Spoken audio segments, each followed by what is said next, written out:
After completing Scotland's Rob Roy Way, I felt somewhat lost, tired, and a little anxious. I felt like I should still be moving. Even though part of me was happy to have the journey done, I was a little sad too.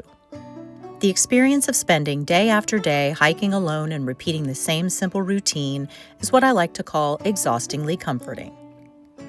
I had some time before the train and sat for a while in the Memorial Gardens, savoring the sunshine and processing the experience of my Rob Roy Way journey. After a while, it was time to get to the train station and put this adventure behind me. My next stop was Stirling and some new adventures with Barb of Barb Wander Free.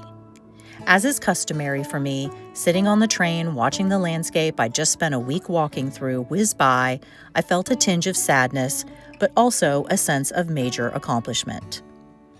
My next stop was Culross, Scotland's most complete example of a 17th century town. Walking along part of the Fife coastal path here, it was easy to feel the village's connection to the sea.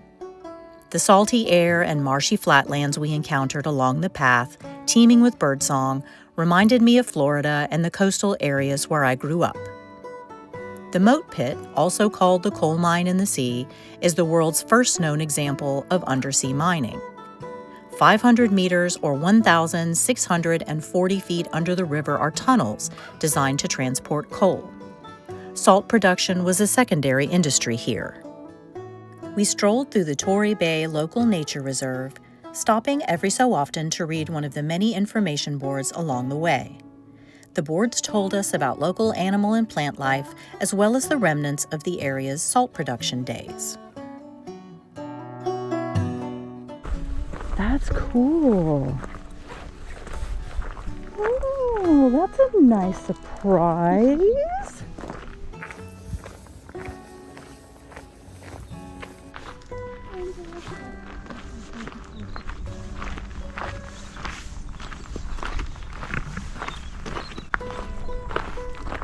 Sir Robert Floating Bob. The East India Company.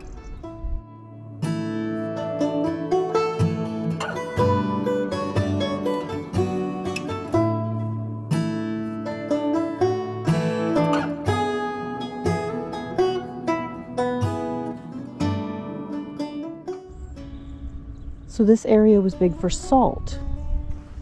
So it's salt flats out there? Fife Salt Works. Oh, we're quite high up here.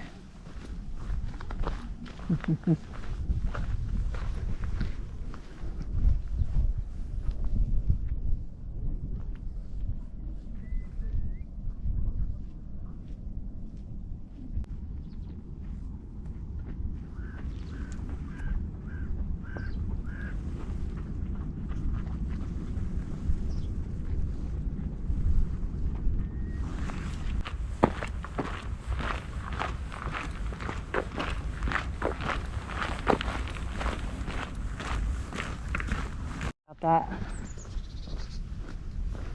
I was very surprised we didn't get more steps than we did yesterday. Yeah, me too. Like, I'm like, seriously, really? Like, we worked. Oh my God. It's with the evil eyes on the hill by the Abbey.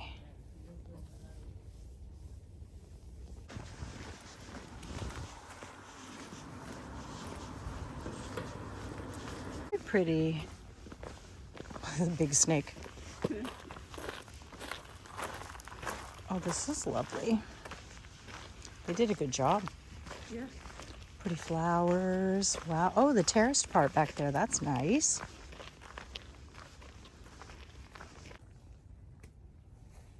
That's strange. That's very nice. Chocolate peppermint, black peppermint, curly mint, Moroccan spearmint, variegated apple mint. This is all mint. Ginger mint, Tashkent mint.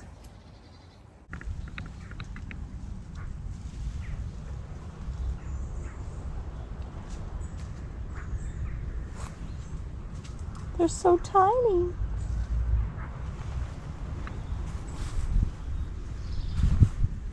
Oh, rope swing. Yeah.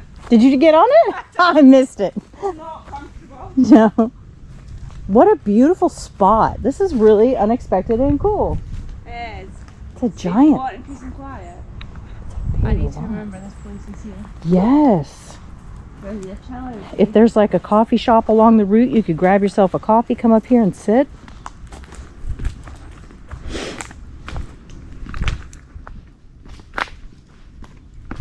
I love little things like this that you just kind of discover Yeah, walking that you would never see if you were driving. exactly. I actually forgot the garden was here till we were getting closer. I'm like, I'm sure there's a garden somewhere. Like, there it is there. Oh. Pretty flowers.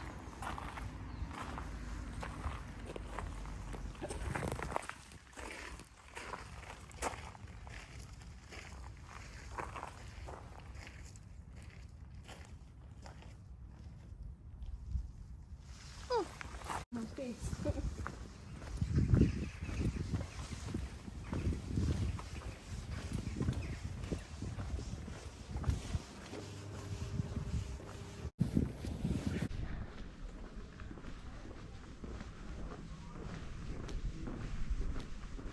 There's no building of some sort.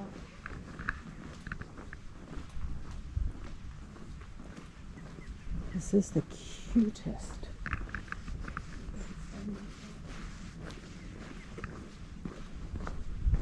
Oh, imagine this is fun to drive on. Fife was the epicenter of Scotland's witch hunts.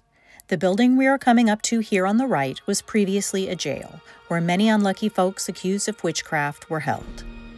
Culross Palace, the yellow building you see here, was a recognizable Outlander filming location. The entire village served as the fictional Cranesmuir from Outlander, where the character Galus Duncan lived. Walking the close cobblestone streets here definitely makes you feel like you've stepped back in time. Our next stop was a good hike up the hill, taking us by white harled houses and red tile roofs, reminiscent of the days when this was a busy port town, trading with Denmark and other European countries.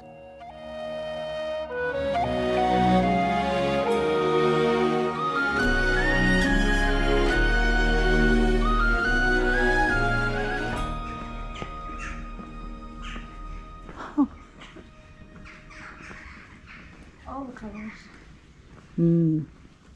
That's a beautiful picture.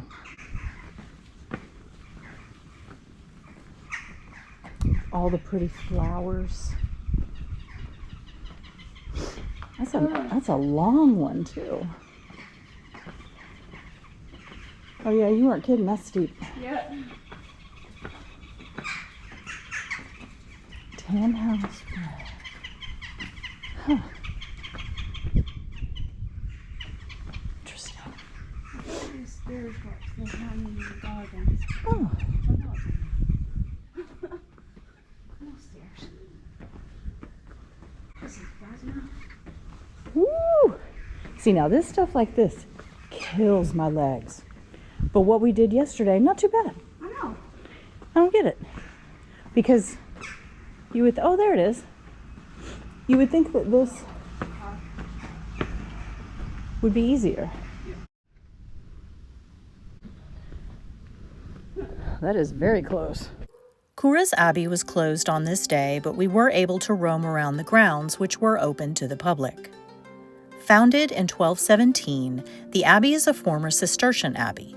The Cistercians were a Catholic order of monks and nuns that branched off from the Benedictines, following a highly popular Bernard Clairvaux or Latin rule. They lived a strict lifestyle focused on simplicity and manual labor.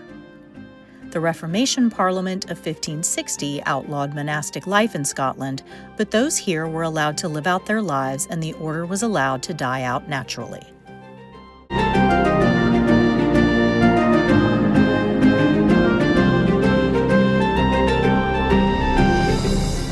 There's too much to see here in just one day, so I made the decision that I would have to return for a longer visit. On our way out of town, we stopped at the popular Biscuit Cafe, and I can't say enough about the delicious coffee and assortment of baked goods. Thanks for watching, guys, and I will see you in the next one.